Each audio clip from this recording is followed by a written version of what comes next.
In my work recently as an educational psychologist, I have come across a repeating theme. I'm talking a lot about children's resilience and learning tasks. And when I discuss this with schools and families, I like to think about what learning involves and the fact that it involves moving from not knowing to knowing. And there's a space in between.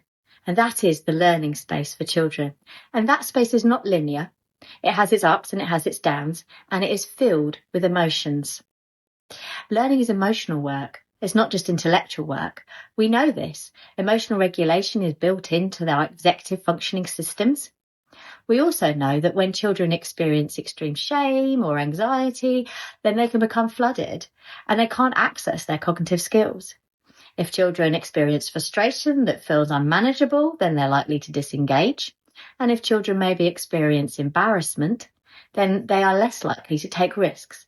There are also emotions such as joy and happiness when we're able to complete tasks or we actually get it.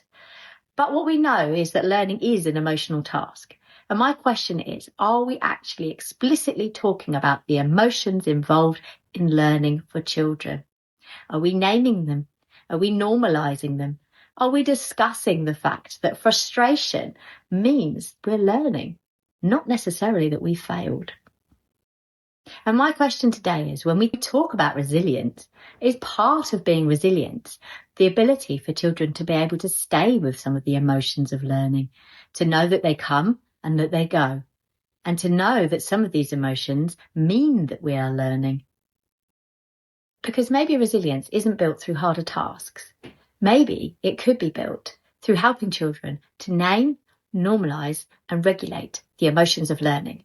We've been exploring just this using the Emps emotion characters designed to help support children with their emotional literacy development.